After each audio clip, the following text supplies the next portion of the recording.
सवाल यह कि क्या अरब देश इस्राइल के खिलाफ कार्रवाई करने का मादा, कार्रवाई करने की हिम्मत दिखाएंगे?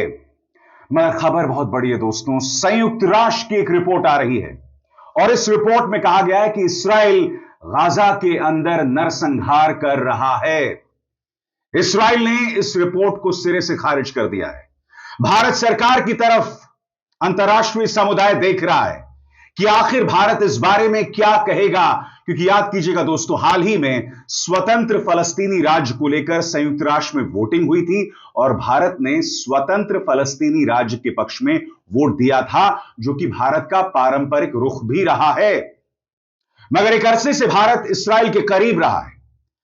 खबर क्या है आपके स्क्रीन पर?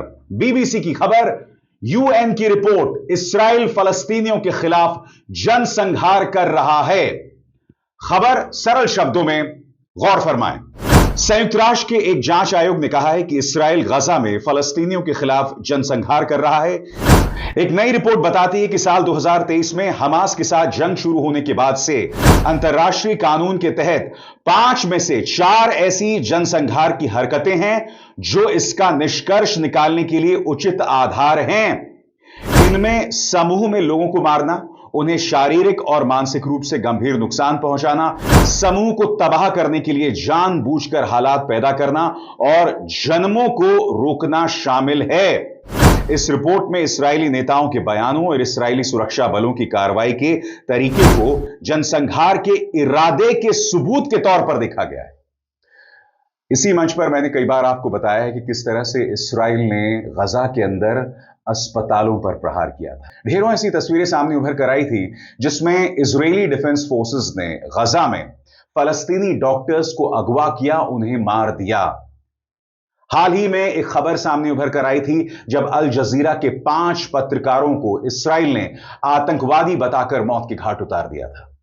ऐसी ढेरों तस्वीरें हैं। याद कीजिएगा, आम फलस्तीनी मदद के लिए एक राहत केंद्र में जाते हैं जिसे अमेरिका और इस्राएल दोनों चला रहे होते हैं, और तब इस्राएल उन लोगों पर गोलियां चला देता है।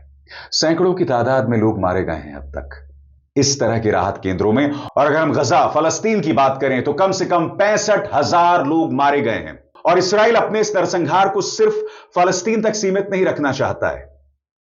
उसने ईरान पर जंग थोपी, सीरिया पर जंग थोपी, लेबनान में करीब 2,500 लोगों को मौत के घाट उतार दिया। यानी कि बेंजामिन नेतन्याहू अपने इस पागलपन, अपने इस वहशीपन में पूरे दुनिया को दफन कर देना चाहते हैं। आज असदुद्दीन ओवैसी भारत सरकार से अपील कर रहे हैं।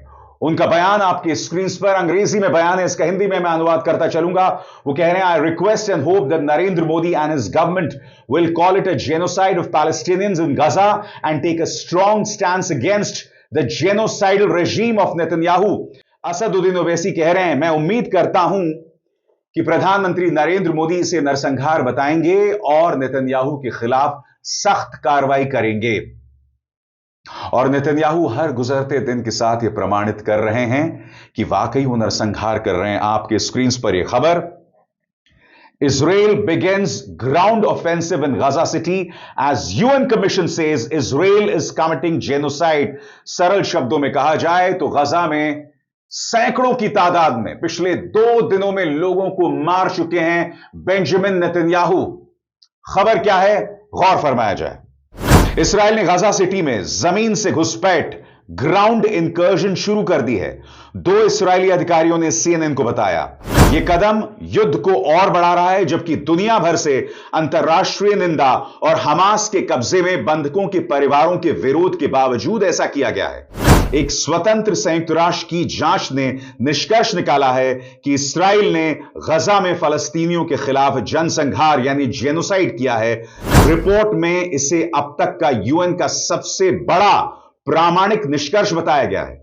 युद्ध शुरू होने के बाद से गाजा में 10% से ज्यादा फलस्तीनी मारे गए हैं या घायल हुए हैं। इस्राएल की सेना के पूर्व चीफ ने कहा है यह आंकड़ा लगभग वही है जो फलस्तीनी स्वास्थ्य मंत्रालय ने जारी किया है। यानी कि खुद इस्राएल कह रहा है कि हमने फलस्तीन के अंदर करीब 10% फलस्तीनियों को मार दिया है।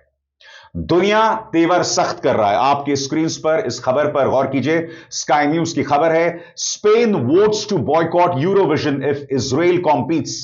स्पेन ने सख्त तेवर अपनाए हैं। वो कह रहा है अगर यूरोविजन में इजराइल शिरकत करता है तो हम उस पर पाबंदी लगा देंगे, उसमें शिरकत नहीं करेंगे।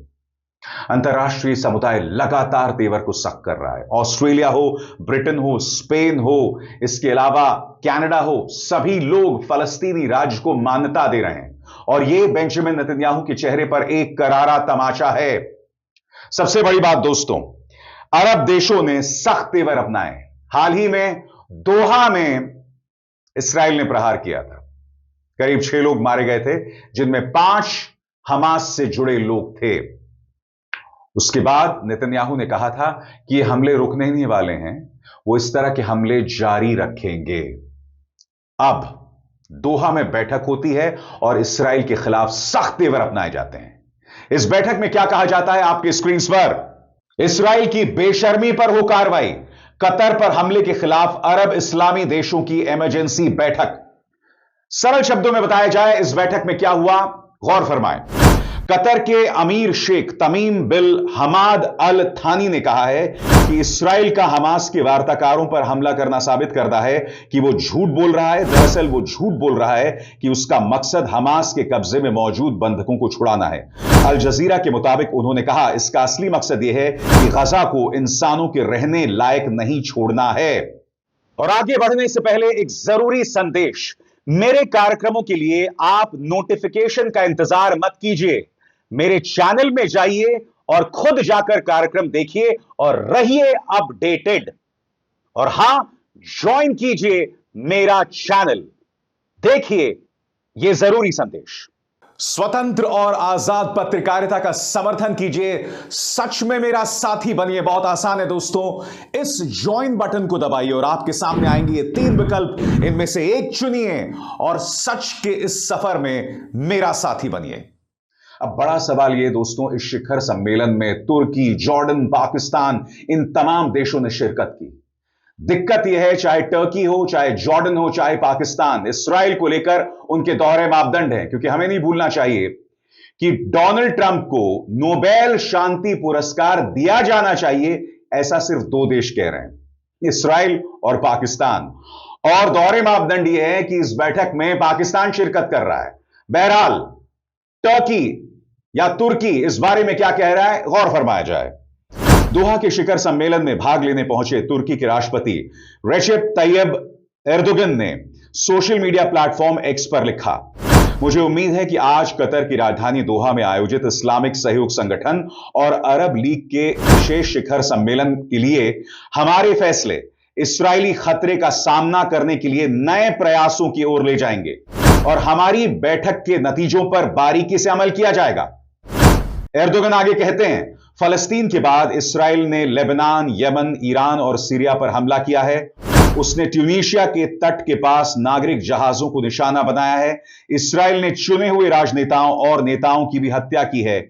अब उसने मध्यस्थ कतर पर भी हमला कर दिया है।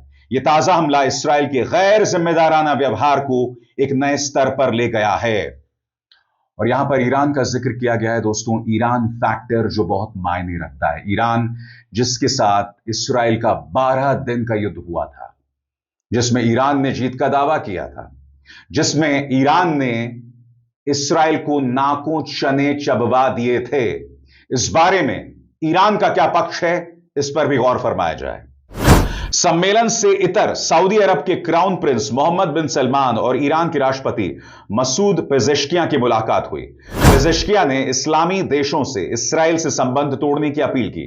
उन्होंने कहा कि इस्लामी देश इस नकली देश से अपने रिश्ते तोड़ सकते हैं और आपसी एकता और सद्भाव बनाए रख सकते हैं। पेजेश्कियां ने कहा, इस्राएली हमला बेशर्मी है, यह योजनाबद्ध तरीके से किया गया है और कूटनीति पर हमला है। इसका मकसद गजा में जनसंहार को खत्म करने की कूटनीतिक कोशिशों को चोट पहुंचाना है। यह अमेरिका और कुछ देशों की मिलीभगत है। इस्राएली नेताओं के खिलाफ अंतर्राष्ट्रीय अदालत में मुकदमा चलना चाहिए। उन्होंने कहा, कतर पर हमला यह दिखाता है कि अब कोई भी इस्लामी या अरब देश इस्राएली हमले से सुरक्षित नहीं है। मगर बड़ा प्रश्न, क्या अरब देश, क्या मुस्लिम देश हिम्मत दिखाएंगे? क्योंकि बातें करना एक तरफ है दोस्तों, इस्राइल एक लंबे अरसे से गजा के अंदर जनसंहार कर रहा है और अब संयुक्त राष्ट्र की तो रिपोर्ट भी आ गई है, मगर ये तमाम अरब देश सिर्फ जुबानी बातें करते रहे। जी हां, सिर्फ जुबानी बातें। मैं आपको बतलाना चाहता हूं इस्लामिक सहयोग संगठन इस बारे में क्या कह रहा है, गौर फरमाया जाए। इस्लामिक सहयोग संगठन के महासचिव हुसैन ताहा ने इस्राइल पर हमले की निंदा की और कहा कि अंतर्राष्ट्रीय कानून और संयुक्त राष्ट्र चार्टर का सीधा उल्लंघन है। इस्राइल को इसके लिए जवाबदेह ठहराया जाना चाहिए। उन्होंने उम्मीद जताई कि इस शिखर सम्मेलन से अरब इस्लामी एकजुटता और मजबूत होगी। आपकी स्क्रीन पर यह है तुर्की के राष्ट्रपति जो इस बैठक में पहुंचे थे। जी हां, समानांतर स्तर पर मैं आपको बतलाना चाहूंगा कि अमेरिकी विदेश मंत्री मार्को रूबियो ने इस्राएली प्रधानमंत्री बेंजामिन नेतन्याहू से मुलाकात की और नेतन्याहू ने इस मुलाकात में कहा कि दोहा तो सिर्फ शुरुआत है, आने वाले दिनों में और प्रहार किया जाएगा। यहां पर आप देख सकते हैं मार्को रूबियो जो हैं वो इस्राएली प्रधानमंत्री बेंजामिन नेतन्याहू से मुलाकात कर रहे हैं और इस मुलाकात के बाद क्या कहा गया इस पर भी गौर फरमाया जाए। सोमवार को अमेरिका के विदेश मंत्री मार्को रूबियो ने यरूशलेम में इस्राएली प्रधानमंत्री बेंजामिन नेतन्याहू से मुलाकात की। इस मुलाकात के बाद इस्राएली प्रधानमंत्री बेंजामिन नेतन्याहू और मार्को रूबियो ने एक संयुक्त प्रेस कॉन्फ्रेंस की। यरूशलेम से बीबीसी के टॉम बेनेट ने बताया है कि इस दौरान नेतन्याहू ने भविष्य में भी हमास नेताओं पर हमले से इनकार नहीं किया है। नेतन्याहू ने कहा उन्हें कोई छूट नहीं मिलेगी, चाहे वो जहां पर भी हो। हर देश को अपनी सीमा के पार अपनी सुरक्षा का अधिकार है। हमास के नेताओं पर इस्राएली हमले के बाद अंतर्राष्ट्रीय स्तर पर इसका काफी विरोध हुआ था और अब अमेरिकी राष्ट्रपति डोनाल्ड ट्रंप ने भी इसकी आलोचना की है। राष्ट्रपति ट्रंप ने इस हमले को लेकर अपने प्लेटफॉर्म ट्रूथ सोशल पर नाखुशी जाहिर की थी। उन्होंने कहा था कि इस हमले से अमेरिका और इस्राएल दोनों ही के लक्ष्य पूरे नहीं होते। दोस्तों, बात वहीं पर आकर ठहरती है। संयुक्त राष्ट्र ने सख्त तेवर अपनाए, मगर बेंजामिन नेतन्याहू पर लगाम तब तक नहीं लग सकती, नंबर 1 जब तक वो सत्ता में है, नंबर 2 जब तक उनके गुनाहों की सजा उन्हें नहीं मिलेगी, जिसके अंतर्गत आईसीसी ने उनके खिलाफ गिरफ्तारी वारंट जारी किया है। उनके अपने देश में भ्रष्टाचार को लेकर उनके खिलाफ केसेस चल रहे हैं। जब तक डोनाल्ड ट्रंप उन पर सख्त रवैया नहीं अपनाएंगे। डोनाल्ड ट्रंप कहने को अपने ट्रूथ सोशल मीडिया प्लेटफॉर्म पर कई बातें कहते हैं, मगर उनकी कथनी और करनी में साफ तौर पर फर्क है। मसलन हाल ही में दोहा में जो हमला हुआ था, इस्राएली अधिकारी लगातार कह रहे हैं कि बेंजामिन नेतन्याहू ने हमले से पहले इसकी जानकारी डोनाल्ड ट्रंप को दे दी थी, यानी कि अमेरिकी राष्ट्रपति को दे दी थी, मगर दोहरे मापदंड साफ तौर पर दिख रहे हैं। ट्रंप कह रहे हैं कि मुझे नहीं पता था, हालांकि ऐसी खबरें मुझे हैरत में नहीं डालती। कहने का अर्थ साफ है, नेतन्याहू पर अंकुश तभी लगेगा जब अमेरिका इस पर सख्त होगा। जब तक मुस्लिम देश सख्ती से इसका जवाब नहीं देंगे, नेतन्याहू के हौसले और बुलंद होते रहेंगे। वो नेतन्याहू जो अपनी जान बचाने के लिए शायद अपना मानसिक संतुलन खो बैठे हैं। अब इसार शर्मा को दीजिए इजाजत। नमस्कार।